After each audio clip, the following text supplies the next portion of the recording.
camera or a smartphone for under 15,000? Should I buy PS4 or Xbox One?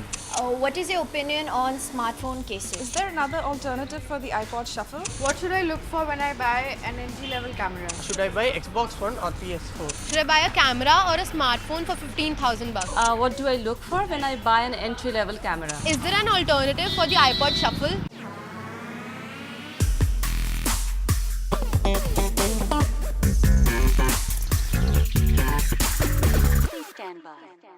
Welcome to Unbox, the show that makes sure you never buy a bad gadget or a device, because we've got the best experts in the country to make sure that never ever happens. And today we're starting off with one question I've been asked all through the last 5 years. A point and shoot camera. Now, why would people be so interested in a point and shoot camera? We have our expert Ishan with us. He loves fast cars, collects them as a hobby,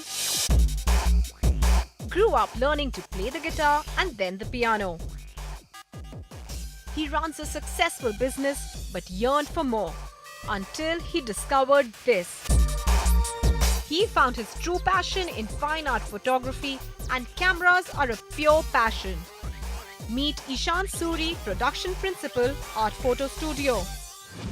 Buying guide today is point and shoot cameras under 15,000. But first and foremost, why do people still have this fascination with point and shoot? Why are point and shoots still so big? Well, I guess portability is one big thing, and everybody is not a photographer, and everybody wants a fail-safe situation where they want to point a camera and they want to photograph. Not all camera phones are as good, I would say. Yes, camera phones are primarily communication devices with very good cameras or very, very good cameras. Okay, so we're starting off controversy number one. I know this show will have many. Controversy number one, all the mobile phone manufacturers who claim today that they have advanced so much in camera phones and the optics inside, they still can't match a point and shoot. They can't, because the sensor inside a camera phone and the camera of a camera phone is very, very tiny compared to what sensor size is still going in a point and shoot. It's still larger. Though a point and shoot is not large by any standards for a sensor. But the camera phone, you have to have a lot of other features, which is also a communication device, because it has to be small, it has to be thin, it has to be easy to slip into your pocket. So they have a very limited amount of real estate inside that device to fit in a sensor, which is capable of handling that kind of image quality. Yes, some of them do it really well. There's a lot of software enhancements, there's a lot of optical technology going into it. There are very good manufacturers in the market who are putting together very good optics in their phones, but they're still not perfect. So now you're on the red hot seat, and you know this is a seat that means I have to grill you big time. Let's start off first. This is a buying guide for point and shoot cameras under 15,000. Top 3 contenders. Within the 15,000 rupee mark, we're looking at the Canon X240HS, which is a 12 megapixel 1/3 sensor point and shoot. And then we have a Fujifilm S6800, which is actually not a point and shoot, it's a bridge camera. It's a slightly larger camera for more of the DSLR lovers, where it would not feel like a point and shoot, but it'll be a little heavier and a little nicer on your hands, but it'll still behave like a point and shoot. And then the Nikon P330, which is slightly more expensive than the other two, but also a 12 megapixel camera. The Fuji is a 16 megapixel. But the other two are 12 megapixel units. But the Nikon is better because the Nikon has a larger sensor. We'll come back to that. Okay. Still, is there a bare minimum for point and shoots that you must get before they can make it on this list? See, just like I said earlier, when you have a small sensor, you have to be careful about the megapixels. I don't want to get into the details of that. We've done that. But yes, a smaller megapixel count is not necessarily bad. However, in a point and shoot, let's typically limit the range between 12 and 16 megapixels, and that's it. We've got one. Let's move on to, is there any other thing that a person should say that's the bare minimum? I mean, what about the display screen size at the outside? Anything at this price segment, the screen sizes and the screen configurations don't really matter. They're all the same. However, what does matter is the creative functions in the software, because let's be clear on this. When you're doing a point and shoot camera, the camera is the photographer, not you. You're looking at a category of a user which doesn't want to think about taking a photograph, it just wants to take a photograph. And the camera needs to think for him. So when the camera needs to think for him, the software needs to think, and the software has like to be scene good. settings and automatic. Yeah, so the creative function, the creative modes inside these cameras have to be good, easy to use, easily accessible, single click, single function. And that's where the Canon actually leads in this category. Is it's very easy to use, nice big button. You can have your grandma take a photograph and still have it come out nicely. All you have to do is maybe press the creative auto mode, and it's good to go. Okay, so now that you're almost starting to tell us about each camera, take us through each camera, the best function in it, and the reason why it didn't make it, and then tell us the one that finally is your winner. So I guess My favorite out of the two would be the Nikon P330. As far as the sensor size is concerned, it's the largest sensor. Okay. Compared to the other ones, which are 1/2/3, this is a 1/17 sensor, it's a much larger sensor. So your optical quality and your image quality would be definitely much better, and low light performance at some level would be much better. Plus, it's also got a very good lens with it. It's starting at an f1.8 aperture, so it's a pretty fast lens. But unfortunately, that camera didn't make into this category because we're looking at sub 15,000 rupee camera, and that thing is, I think it's about 16,500 or so in the market. So is that the only reason it's not the number one for you? Would it, if we relax it and say 16,500, would it win it? Yes, I would say that would be probably a better camera, all in all, because I'm a big fan of low light, and I'm a big fan of having cameras just perform well, be it a phone or be it this one would, right? This would because it's got a larger sensor. It's got still a 12 megapixel count on that large sensor. It's not a high megapixel count, but it's a bigger space, more real estate, more people packed. Okay, so the only reason it didn't is that the criteria got shifted. Yeah. Number two would be the Fuji. Okay. The Fuji is within the price budget. It's a higher megapixel count than the other two contenders. It's touching a 16 megapixel count, and however this one, again, it's not the pure point and shoot, it's a bigger camera, it's a bridge camera. It won't fit in your pocket that easily. You need to have a little case walking around with it, a strap maybe, and so it's not your ideal point and shoot. To many that would be a buying criteria killer. So you want a pocketable camera. That would be a deal breaker to many who just want a simple point and shoot. So that of course leaves only the Canon. I have an endless list of things to say about the Canon. How about the top three? The top three would be the creative auto mode is really, really good. The image quality is phenomenal for that little sensor in there. And what I really like, and what really struck me, it may not be useful for many other people, and this is a good thing for today because a lot of people are hearing the terminology. It's got full 1080p video, and it also has a 240 frames per second video mode, slow-mo, a slow motion. So that's something, it's a movie mode. It may not record non-stop 240 frames per second video, but it will do a short film or a short clip in 240 frames per second. And that's something which a lot of people are trying to pack into their camera phones now also. And for a point and shoot to have that capability, I think it's very nice.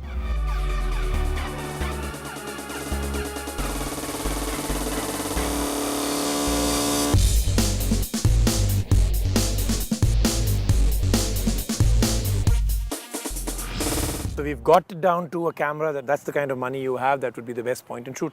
Quickly now, if you can just round up for everybody in the audience, and especially for me, if you walk into a store and you're about to buy a point and shoot, and remember the criteria is point and shoot only, what are the 2 or 3 things you should be doing when you're looking at 20 cameras? Well, keeping all the commonalities aside of portability and pocketability, I would say a point and shoot camera needs to perform well, and most of them will perform fairly well in daytime, low light. Okay. And flash, and with and without the flash. Great points out here.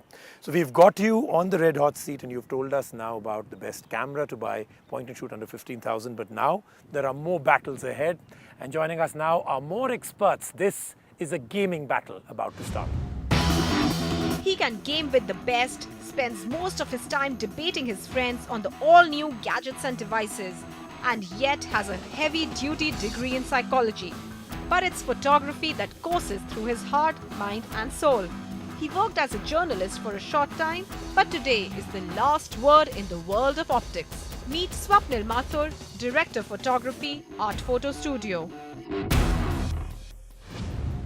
As you can see, 2 experts have joined in because a serious battle is about to get started. Swords have been drawn. This is a gaming battle. And what best but the big question? The Xbox One, Microsoft. The PS4, PlayStation 4, is Sony. And 2 very big fans of each are with me. Today we will not go away till we've got this battle sorted out, which one to buy. Swapnil and Samir, in which camp are you in? Totally in the Microsoft camp. Why? Xbox One. Why? Well, one, I really love the first party titles they have. I started as a Halo fan.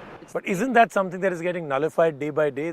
Most gaming games come on both consoles? Well, yes, but you'll never see Halo going to anything else because it's a Microsoft-owned property. So, single game fan? Gears of War, Forza Horizon, all the Forza games actually. So I really like the exclusive titles Microsoft has. And in fact, that was one of the reasons why I switched from playing on the PC to playing on the Xbox. All right, Samir. Yeah, I've been a Sony fanboy through and through with the PlayStation always. And for me, it's going to be the PS4. Why? Well, because it starts out at a cheaper price point. If you look at it practically, it's almost 40,000 rupees in India. The Xbox One launch price is going to be 50,000 rupees. So you do get about 2 or 4 games depending on which you buy for the extra 10,000 rupees if you buy the PlayStation 4. We could go into the debate about how the hardware of each is a little different, so let's just settle with Microsoft gives Kinect in the box and the PS4's camera has to be purchased separately. With Xbox One, it's no longer about kids using Kinect to do things. It has a more mature gameplay. Wouldn't you agree? Again, when it comes down to the hardcore gamer, most of us love being couch potatoes. I mean, tell me one game that is a AAA blockbuster that used Kinect or the PlayStation Move. But that doesn't mean it won't happen in the future. But It could happen, and I'll be convinced the day it does. The day I can play a Gears of War or a God of War or an Uncharted with Kinect or Move with the same experience I get with a controller, I might be. Okay, now he said first titles come, certain games only come to the Microsoft domain. What do you have as an answer to that? Well, 99% of the games right now are third party and are actually multi-platform. We had Metal Gear Solid, which was Sony's biggest exclusive franchise, going multi-platform. You have so many developers. Bungie that made Halo is actually now making multi-platform games. So you just have first-party studios like Microsoft has Halo. Anything else? Yeah, we have God of War, you have Naughty Dog. We have Naughty Dog, we have Santa Monica for God of War, you have Gran Turismo. You've got the best JRPGs coming out of Japan. You've got a lot of indie titles coming in, and Sony's putting in. The indie titles are there on the Xbox platform as well. Yeah, but like with the launch, you had something like Resogun, which went free for PlayStation Plus members in the first month, and you had a lot of games the whole thing with PlayStation Plus is that as long as you keep paying them, you get to keep the games. The minute your subscription expires, you can't. Okay, now that's a big point to many, and a lot of confusion is there in the minds of consumers before they actually go and buy it. An answer to that? So yes, with PlayStation during the previous generation, they had online gaming for free. With the PS4, online gaming has become a paid thing. You can navigate the PlayStation network, you can purchase content, but online gaming and a certain exclusivity comes with PSN. Sony's done a very great thing with the PS3, PS4 and a PlayStation Vita. If you own all 3 consoles for only 3,000 rupees a year, you get 3 free games per month. 1 game for each platform, and these aren't your run-of-the-mill, the last line of games. Some big games, Bioshock Infinite, Uncharted. But they're asking you to really buy into their ecosystem. 3 different. Then you have to keep paying to use those games. Yeah, but then how many games does Microsoft give? 2 a month, but you get to keep them even if Xbox Gold expires. What I'm going to do is, this battle is a typical 2 gamers very passionate about their platforms. I'm going to change this around, okay? And I'm going to find out from Ishan as a tiebreaker. Okay, one reason why you would never buy the Sony PS4 and one reason why you would never move away from Microsoft. Same for you, but it's only one each. The biggest in each. So for me, the PS4 is not a whole-rounded experience. It's just games. I can't do movie streaming. I can't Skype. All these extra features. For me, the Xbox is not just about gaming. I watch movies on it all the time. I browse the internet. I watch YouTube, Netflix, Hulu, all that. I get that on my Xbox One. The one reason you would never go to that domain? It's 10,000 rupees more. I can get 10,000 rupees worth of games if I buy a PS4 today. All right, so at this present moment, tiebreaker with you. You cannot go with what you already own, based purely on the argument out here. What do you think makes sense for a person to buy right now?